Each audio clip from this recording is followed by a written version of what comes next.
finally here. You can hear it in the air, outside storefronts everywhere. Even Santa volunteers to ring, ring, ring all season long. Ding dong ding and dong ding dong, ching ching ching. Anyone can tell they're doing the most good, helping those no one else would, with the Salvation Army bell.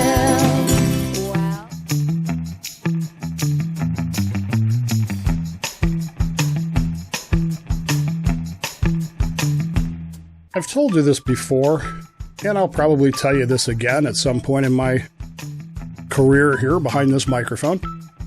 Most of you know this. If you don't, welcome to the show. I grew up in the Salvation Army. My parents are Salvation Army officers. My sister is a Salvation Army officer. They're all retired. My uncle of blessed memory and my aunt were Salvation Army officers. My closest cousin was a Salvation Army officer. My grandparents were what were called local officers in the Salvation Army, lay leaders in the Salvation Army in Oklahoma City. My grandmother was the director of social services or works in social services. I don't really know what her title was, but I know that she was the woman that ran most of the social services in Oklahoma City for many years. My grandfather was a major Corps leader for many, many, many years in both the Oklahoma City Corps and the Norman Corps. My great-grandmother was a soldier in Oklahoma City, and eventually got to me, fourth generation of this. I grew up as a Salvation Army soldier, a junior soldier, a Corps cadet, a senior soldier. I was actually enrolled as a senior soldier by the general of the Salvation Army in 1980 in Kansas City. I eventually became long story short, they wanted me to go to officers training right out of high school. Fortunately for me, I had joined the Navy, as you know, the day I graduated high school, which was something of a disappointment to the Salvation Army at the time, but they kept after it. Later, I would become a lay leader at the Portsmouth, Virginia Corps, CORPS, and then I would be accepted to go to training college in 1991, shortly after my first marriage. The thing with it was that I have a long history with the Salvation Army. I am not now a member of the Salvation Army. I am no longer an officer. I'm no longer a soldier. I am no longer even what the Salvation Army would call an adherent, someone who attends but really isn't a member. I'm not even that. I left the Salvation Army as a church in 2005. I left as an employee in 2007. And my reasons for that, I think, have been outlined in other places. I've talked about it. My religious journey really isn't about the Salvation Army. It's just where I started. It's not where I'm going or where I ended up. I will tell you, interestingly enough, that in my Jewish faith, in my faith as a Jew, the denomination that I most align with, Chabad, is, interestingly enough, the most like the Salvation Army Jewish denomination there is, in the sense of outreach and in the sense of community and those sorts of things. So that's one of the things I really appreciate about Chabad. At any rate, what I want you to understand about what we're going to talk about today is I'm not talking about something that I read in a newspaper or that I saw online or that somebody sent me in an email. I'm telling you what I lived for 45 years. And my parents still live to this day. My sister still lives to this day. My aunt still lives to this day. The Salvation Army is a church. It is a branch of Wesleyan Methodist. It came out of the Wesleyan Methodist holiness movement of the early 1800s. It is, if you're looking for a denominational comparison, most closely aligned is with the Nazarene Church. Very similar doctrinally, very similar service-wise and those kinds of things. But the Salvation Army was founded by a man who, he didn't like some of the social aspects of England in the early 1850s and 1860s. He didn't like the fact that the Church of England was closed. He didn't like the fact that many even of the non-Church of England churches, many of the Wesleyan Methodist churches, were very exclusionary in the sense that they would not welcome people who were lower class, I guess is the best way to put it. He had found himself doing a lot of work, William Booth, in the East End of London, which was terrible. And I've been there. It's not much better now. But at any rate, he found himself, as he would have put it, going for souls and going for the worst. Now, in that attitude, I certainly find a lot of agreement. You're going to reach people that are, downtrodden. What do you do once you've reached them? What do you do once you've filled their bellies? Once you've, then what? You bring them into the church and the church says, that person stinks, we don't want to sit next to them. Well, then you're going to have problems. Everything that the Salvation Army supposedly does is about going for souls, going for the worst, winning over the world for Jesus. And that includes when they came to the United States in the 1880s. And everything that was seen in their social mission, as outlined by William Booth in his book, In Darkest England and the Way Out, is based on that church mission. Everything is supposed to be based in their religious and theological beliefs. And so you find yourself looking at the news today and wondering, okay, what the heck's going on? I will tell you that in my time in the Salvation Army, my favorite thing to do was the Christmas Kettles. I really loved doing the Christmas Kettles. Learned it from my dad. And while things have changed, certainly changed since I left, up until the time I left, Christmas Kettles were not always the biggest fundraiser of the year. In fact, they weren't even, in the places where I worked, they weren't even in the top 3 fundraisers, but they were the most important fundraiser because you could get out in the public and you could talk to people and you got to see people at their best. And I really enjoyed it. I really enjoyed hiring kettle workers. Many of the kettle workers you see are employees, seasonal employees. I loved hiring kettle workers because I could hire, particularly in Modesto, I would hire people from my homeless shelter that I ran there, and get them, give them a sense of purpose. And it was great. It was never really about raising money. It was about going for souls, going for the worst. And it was about reaching people where they were. And I loved that. It was certainly a challenge. To me, it was always kind of a competition, primarily with myself. I got to do better than I did last year. And it did get to the point at times where, because of an unspoken ethos in the Salvation Army at my time, was you did the work of God. And that was the most important thing. And the work of the Army was the work of God. And so if you slacked off on some of the work of the Army, you were really slacking off on the work of God. Now, that's not written down anywhere. Nobody has ever said those words. But there was always kind of that driving feeling behind it. And there were a couple of years where I about killed myself doing kettles. One year in Fairfax, Virginia, when I got back from that, I was throwing up blood. I mean, you just get to the point where you just work too hard at this stuff sometimes, I think. And nobody would ever just say, hey, it's just not that important. But I bought into that ethos. I bought into that mindset because I was raised with it. As a 4th generation Salvation, this is what we've been doing. My grandfather once said to me, if you're not working or sleeping, you should be at the Corps. You should be working for the Salvation Army. That's what you should be doing. So that's the mindset that I was raised with. It was the mindset that I accepted, I believed. And I never really saw a flaw with that until many years later. At any rate, the Christmas Kettles would be, I guess if I was still there, my favorite part of it. I really enjoy it. The people that I've met doing Christmas Kettles, the people that I've hired doing Christmas Kettles, the people that I've gotten to know doing that, just still fill my friends list on social media.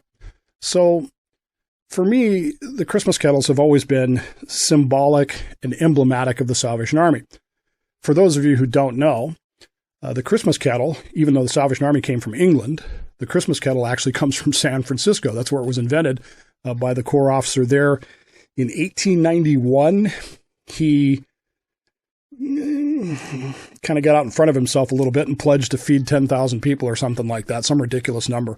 Didn't have any dime to do it. And so he figured, well, how do I do this? Well, he had been a sailor, which is great, back in England. And he remembered that when the ships would come in from sea, they would put up a pot, big iron pot on the pier. People could drop coins in there for helping the indigent. And so he hit on the same idea and invented the Salvation Army Christmas Kettle, and with the bells and everything else. And it sort of took off, and it's become emblematic. It's become iconic. And it's something that people recognize instantaneously. Like I said, it's something that I very much enjoy. The Kettle Kickoff, the annual Kettle Kickoffs are, depending on where you are, they're really a big part of what goes on. At the kickoffs we would do in Modesto, we would literally raise about 40 to 50% of the total kettle budget in those 7 minutes. And you have the local kickoffs, and then you have the national kickoff. And it's become, in recent years, the national Christmas Kettle Kickoff is the Thanksgiving Day Dallas Cowboy game. I don't know if you caught that or not. There's a reason for that. And if you've ever watched a Dallas Cowboy home game, you notice the Salvation Army logos in the end zone and the big kettle. Remember Ezekiel Elliott jumping into the kettle a few years ago and then being fined by the NFL for that? Well, that was actually a great thing for Christmas kettles. It really was. It was a huge deal. Anyway, the owner of the Dallas Cowboys, Jerry Jones, is a huge supporter of the Salvation Army. And so one of the reasons that that's done there is because of his support. That said, the problem with the Christmas kettles, the problem in the Salvation Army, there's always, always, always a controversy. Always. A few years ago, when I was still working for the Salvation Army, it was about, well, the Salvation Army hates gay people. Of course we didn't hate gay people, but we didn't necessarily respond the way politically correctness dictated that we were supposed to. And so that became a controversy. Some years later, it was abortion. The Salvation Army opposes abortion rights. This was pointed out by people who had no clue that the Salvation Army was one of the, I don't know if they still are or not, but when I was growing up, they had a thing called a William Booth home, which was for unwed mothers, women who had no place else to turn. And it was an incredible thing. In recent years, however, the woke revolution has really brought attention to things.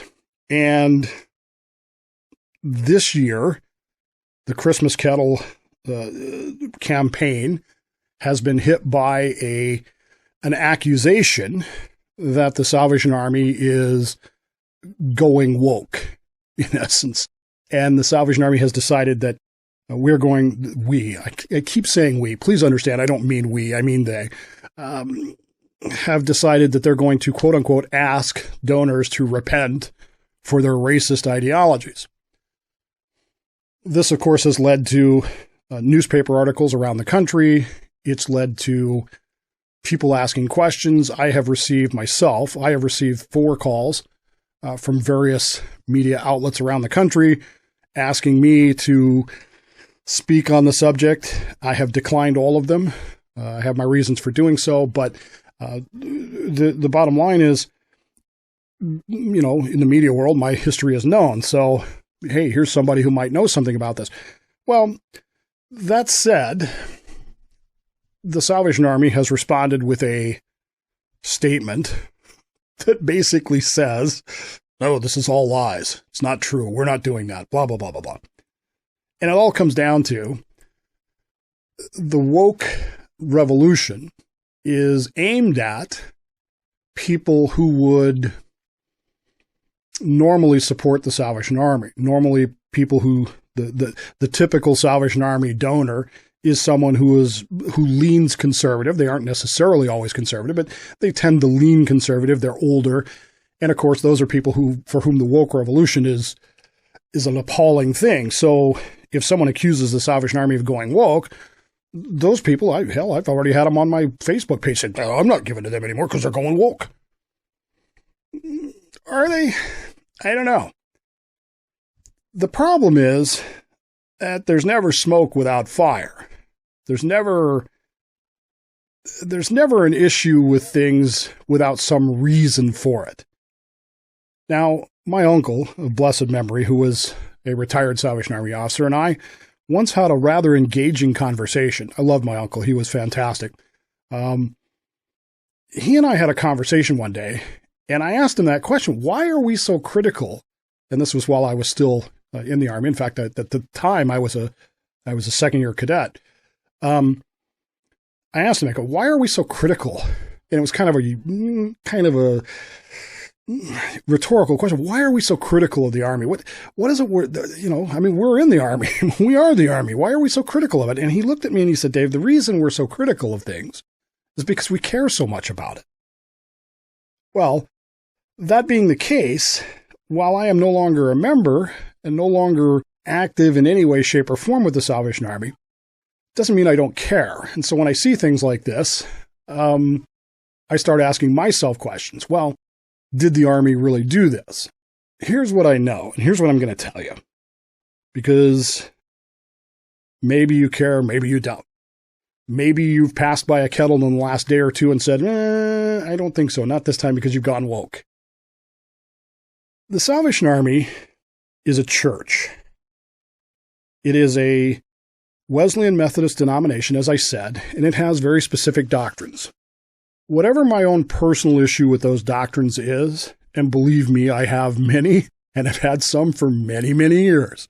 It's nothing new, and everybody who knows me in the Salvation Army knows that I have those issues. Put that aside. Whatever those issues are, if the Salvation Army as a church still lived its focus by go for souls, go for the worst, and, we don't care about anything else in Darkest England and The Way Out, I don't think there would be as much a problem as there is now. I personally don't think that the Army does that. How do I know that? Well, one of the things that the Salvation Army has done is they have formed an International Social Justice Commission. Now, I'm going to say this. Maybe you agree with me. Maybe you don't. Still don't care. The moment that you form an International Social Justice Commission, you've played into the hands of the people who are making the accusations against you. Why do you need an International Social Justice Commission? Given the history of the Salvation Army, given the traditions, the doctrines, the beliefs, the In Darkest England and Way Out, which was, again, all about social justice, why do you need a commission when you could just go, boom, here's our plan that we've been following since 1865? I don't know. But when that commission then starts generating statements about things, you're going to run into problems. They've come out with statements about sexism. Hell, they came out with a statement about taxes, for God's sakes. The Salvation Army has a statement, a page you can read about why it's good to pay your taxes. Now, look, I'm not saying don't pay your taxes, and I'm not saying, what I'm saying is, I don't need to hear that from the Salvation Army. That's not what, in my mind, the Salvation Army should be doing. And of course, the big controversial one is that they've come out with the one about racism. Now, this statement that they have on racism, I'm not making this up. This document is 67 pages long. 67 pages of the International Commission on Social Justice about what Salvationists need to say, think, preach about racism. I think as soon as you come out with a 67-page document, you're already essentially waving the flag that says, please don't yell at us for being racist. Please don't pick on us. That's what I think. Maybe you think that, maybe you don't. Again, I don't really care. I don't. I have my issues. I've made them clear. Not in this show, but I've made them clear in the past. The question then becomes, is this media generated? Is this latest controversy about the Salvation Army just media generation? It's very possible that it is. Again, you're dealing with people that would normally donate to the Salvation Army are again, they lean conservative. They lean towards older. They're people for whom the woke revolution is going to be nauseatingly bad. And if you can successfully accuse the Salvation Army of being woke, those people are going to stop donating to the Salvation Army. And then everything supposedly will go away and, oh my God, they'll be broke. They won't be. Trust me on this when I tell you this, because I tell you this as surely as the sun rises in the east and sets in the west. The Salvation Army is not going broke. Don't worry about it. At the end of the day, there are no other organizations that do more good for the dollar you donate. There are no more social services quangos, quasi-autonomous government, non-governmental organizations that do as well with the donated dollar as the Salvation Army does. If I had $1 million, and I don't, but if I had $1 million to give away, the Salvation Army would be on my list of organizations that I would donate to. I think it's important that you understand that I would say that to you. Again, I left the Salvation Army over theological issues, not necessarily over functional issues or those kinds of issues with practices in the social services aspect of it. I wouldn't necessarily support the church of the Salvation Army, but I would support the work that they do, particularly with homelessness, because that's something that's important to me. I would give money to Chabad. I would give money to submarine vets. Castle Air Museum would be on my list. Submarine museums around the country would be on my list. The Salvation Army would be in there. So understand that I see this criticism of the Salvation Army going woke. I see their clumsily worded response to it. And I'm savvy enough, I think, to recognize for what it is. This is just an attempt to hit the Salvation Army for reasons that don't necessarily matter. Again, I think that the criticisms of the Salvation Army are legit. I think that there's reasons why the Salvation Army has drifted, I think, from its doctrinal standards and its beliefs that if it's still held to, I think they probably wouldn't be having necessarily this problem, or maybe they'd be having it worse. But the difference is they wouldn't care because they would know that they were doing the right thing. The TSA, the Salvation Army, not the Transportation Safety Administration, the Salvation Army. See, that screwed me up for years too, because I'm used to calling it the TSA. In my view, from a doctrinal standpoint, long ago left their doctrines behind. People who are in the Salvation Army, involved with the Salvation Army, will never see that. In fact, I can already hear the emails coming in. Dave, how can you say that? Blah, blah, blah. We've had those discussions. Lip service is paid to the theology. I get it. Don't kid yourself. For the Salvation Army, it's all about the dollar. Compromise. Theological standards began long ago. The founder of the Salvation Army famously once said, when people were donating money from gambling interest to the Salvation Army, someone called it tainted money. And you know what the founder of the Salvation Army said? He said, the only problem with tainted money is there tain't enough of it. And that, my friends, is how you end up with Luke Combs singing at the National Kettle Kickoff on Thursday in Dallas, that beer never broke my heart. A couple years ago, it was one beer, one whiskey, The Salvation Army is the world's largest temperance organization. Drinking is what the Salvation Army opposes. That's how you end up with the National Kettle Kickoff having that sung there. Beer never broke my heart. My grandfather's got to be spinning in his grave because he wouldn't deal well with that. If you really stuck to your theological beliefs, is that money so important? Is that kickoff so important that you can compromise your standards and allow that? That's a bigger question for me, rather than whether or not the Salvation Army has gone woke. It isn't whether or not the Salvation Army has gone woke. It's whether or not the Salvation Army has accepted things that once upon a time they would not have accepted. And once upon a time, they were a church. Now they're a social services quango, far more than a church. At the end of the day, if you want to donate your money, you're not going to find a better social services agency to do it to. I'm just going to tell you that point blank. There is no one better, no one who does a better job with it, no one who can do a better job with it. If that's your focus, there's no better option. If your focus is theological, if your focus is, hey, the Salvation Army is a great church, That's a different kettle of fish, and I'm just going to tell you that point blank. It's if you're donating money because you think the church is going to be doing the work of Jesus and going for souls and going for the worst, I think you might have a little bit different out view on that one. It's my opinion. Take it for what it's worth. But again, I'm not talking about this from somebody who just read a 67-page document on the internet. I'm talking about somebody who used to do this for my calling, although it never really was. You can take that to the bank. You can believe me when I tell you that. Or you don't have to.